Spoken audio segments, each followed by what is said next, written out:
3 post-credits scene, huge leak, breakdown, Kang, true EndGame. Let's see what Wars 2 has to say about this and check this out. It's okay, breathe. We're gonna get out of this. And we're gonna go home.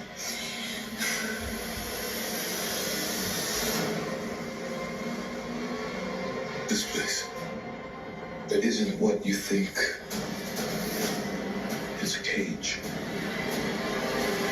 But we can help each other.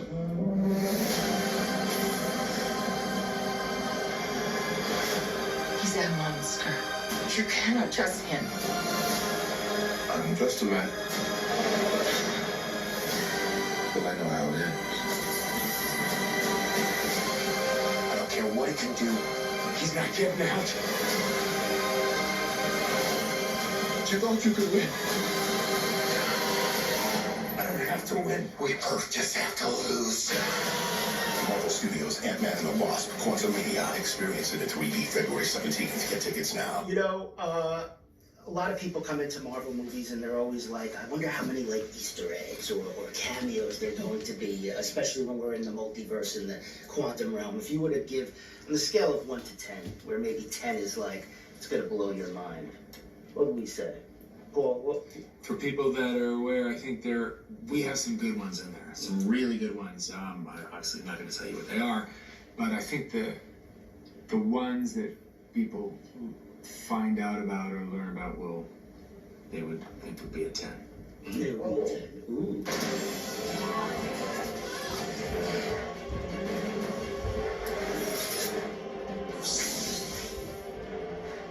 And in today's video, we're going to talk about Ant-Man 3, aka Ant-Man and the Wasp Quantumania. So, in the whole time I've been doing YouTube, which is years, we're talking before Infinity War, we're talking Thor Ragnarok before then, we've just had the biggest leak in pop culture history. Such a big leak. Yeah, I know, people are like, but things didn't leak during EndGame and Infinity War. Yes, they did. The first 20 minutes of EndGame leaked a week before it happened, but this leak is insane. But it's also a little bit misleading because it's a dialogue leak, which doesn't set the tone, doesn't really give you a description of how anything looks, what actually happens in action sequences. It's just what the actors say has been leaked, which reaffirms and confirms the plot leak I've gone over a few times that dates back 6 months. It is 100% true. And the fact that anyone that's posted this dialogue leak, it's been DMCA claimed, basically copyright claim. And the fact that Marvel Studios has even copyright claimed the source of this. So where it came from, it's 100% been taken down, which proves it's 100% real. So, yo, what is good, YouTube? Welcome to the Wars 2 channel. If you're new around here, please make sure to subscribe to never miss any of the Marvel, DC, pop culture-based content that we try to do on a daily basis. If you could subscribe to the channel, turn notifications on, and let me know, what are you most looking forward to going forward with Marvel? Now we've got past Phase 4, where the superhero fatigue kicked in, or did it not kick in? We don't know, but Avatar 2, bang 2 billion, it's overtaken No Way Home, it's about to take Infinity War down. But your boy Kevin Feige seems to think superhero fatigue doesn't exist. Kevin Feige doesn't believe in the superhero fatigue, citing Marvel has many genres. Okay. There's 80 years of the most interesting, emotional, groundbreaking stories that have been told in Marvel Comics via the Movie Business Podcast.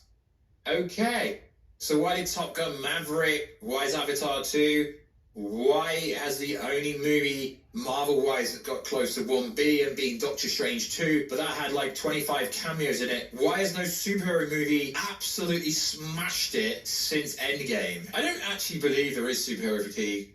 I believe there's a fatigue of boring-ass stories, but we know the plot leak for Ant-Man 3 is real, so this movie is going to set a tonal shift. Hopefully, Kang the freaking Conqueror can set us on the way. So if you could also check us out on Instagram @WarStew to see the beautiful face behind the beautiful voice. And check us out on Twitter, WarStewG, because I've got like 5 followers over there. So we're going to go over a bunch of stuff from the dialogue leak, but we're not actually going to go over it properly because we've got to be careful how we talk. So, the post-credit has now been confirmed by said dialogue leak, and it's rather interesting in a way. So a lot of people seem to think Kang's dynasty is going to start in this movie. It is, because that's literally name dropped in. There's actually dialogue where it says the Kang's dynasty. So the post-credit scene, although I don't know if it's post-credit scene, it's been like set up as the post-credit scene. So careful with spoilers. I don't want to ruin your life.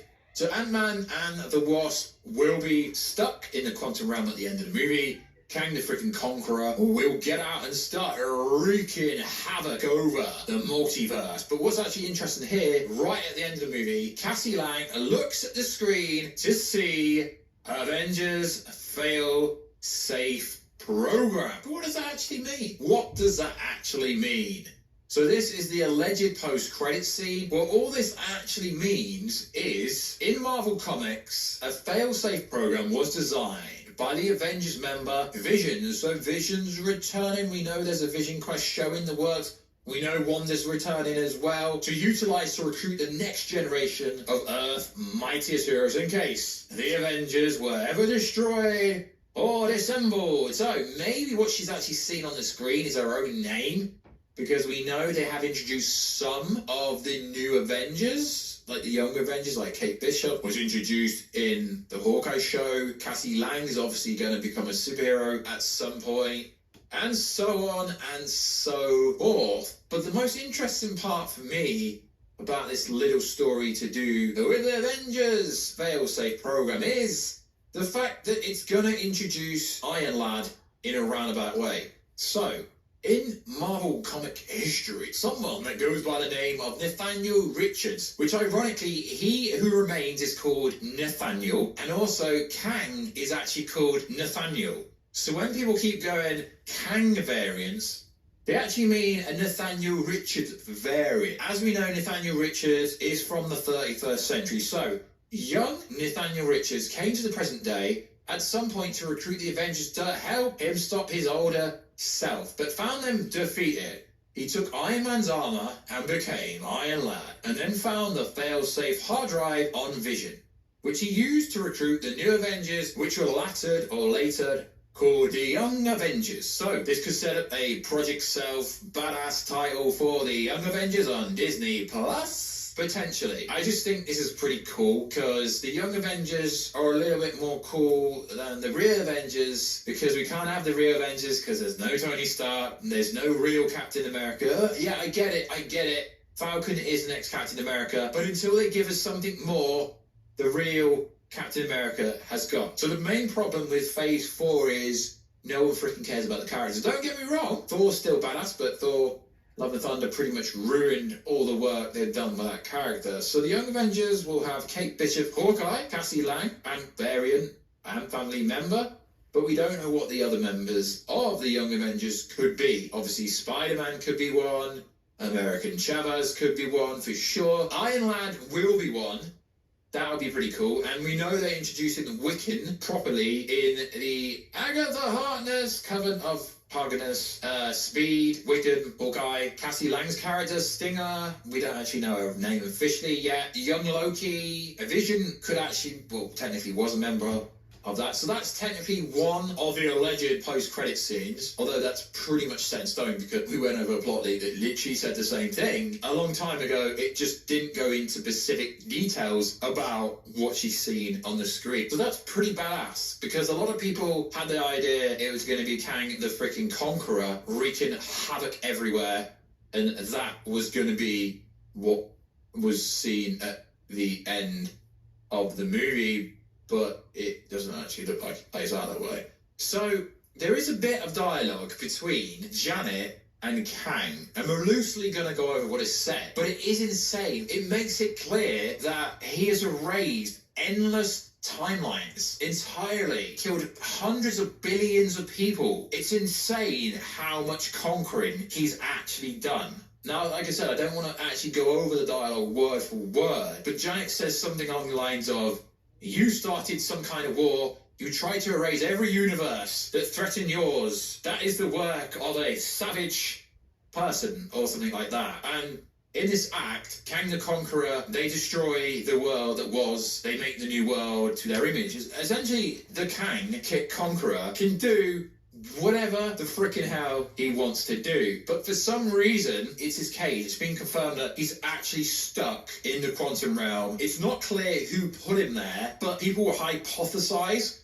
Although the plot leak is out there and it's real and the dialogue's out there, it still doesn't say who actually put him in there concurrently. Now, a lot of people say it's got to be He Who Remains, because He Who Remains is essentially the person who has taken every other variant of Nathaniel Richards or the variant of him down. But that is to be confirmed when the movie comes out in the middle of next month. So we will find out Kang's backstory properly when we get to said movie. So as clear as the plot leak is, it's not actually 100% clear because it can't have everything in it, if that makes any sense. It just has the main narrative. So one thing it does make clear is it is the quantum nexus where Scott has to go, and this is where he meets several different versions of himself. So we can presume whatever the quantum energy or whatever it actually is that he needs, that Kang needs, to fuel his multiversal space travel ship, it's either in the quantum nexus or it's past the quantum nexus. But either way, only Scott himself can go there, which is interesting.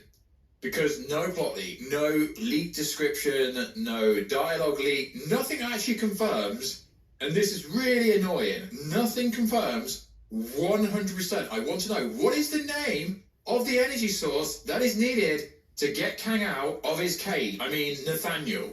To get Nathaniel out of his cage. Because this is a huge plot point. And it's very interesting to me that Mr. Kevin Feige himself actually said the following. Kang is stuck in there. He needs to manipulate, leverage the Ant-Man family to get the energy source to fuel his multiversal travel ship. Now, I find this very endearing because there is no plot leak for this movie because Kevin Feige came out and literally told you the biggest plot point of this movie. So there's a part on the leak that I find so crazy. So Doctor Strange 2 ends with the clear basically going, yo, Doctor Strange, there's an incursion, I need your help, and it looks like they go to wherever Dark Mummy is. So there's something here that says, every version of me playing with time like children, meaning his variant. But I can see the ending. I saw their chaos spread to other worlds, many universes colliding with each other.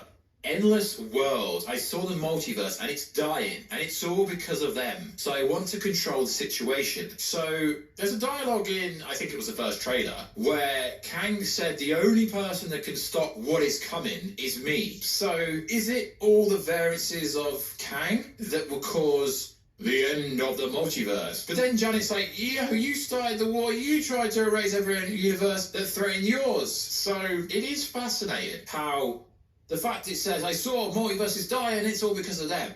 It's like, every version of me playing with time like children. So this line here, I think it's trying to get at the fact that in all the, I mean, we're not obviously not going to see all these different Kangs doing this crazy stuff. I mean, we're going to have to at some point. But it's almost to me like Kang wants to destroy all the other variances of Kang or Nathaniel Richards, or He Remains, whatever spin they want to put on it. It seems like there can only be one version of this character, otherwise all the other versions try and conquer everything, but there can only be one OP Kang, and for some reason, at the moment, he wants it to be Kang the Conqueror. If you can perceive time as I do, you can't ignore its existence. And you're the only one who can understand? Am I the only one who can understand that there is something wrong with it? Who caused the problem? Me, every version of me, playing with time like children. So he's basically saying in a roundabout way that he caused all this situationships, so he has to solve all the situationships that would occur going forward in, obviously, Kang's dynasty, etc. But the incursions started, obviously, in Doctor Strange 2. We know that, careful spoilers, I don't want to ruin your life, there will be an incursion in Captain Marvel 2, aka the Marvels as well. But it actually is really fascinating that when Kang is talking to Janet, potentially if this is real, he's saying, yo, I caused all this problem, I need to solve it, otherwise the multiverse is going to die, and he's the only one that can save it. But he always said, if we go back to the trailer, I'm the only one can stop what's coming. Who is that? Me. damn, this is going to get so deep. I really hope this part is true. But this is like a dialogue leak, if you like. So we don't know if the translation is 100% real.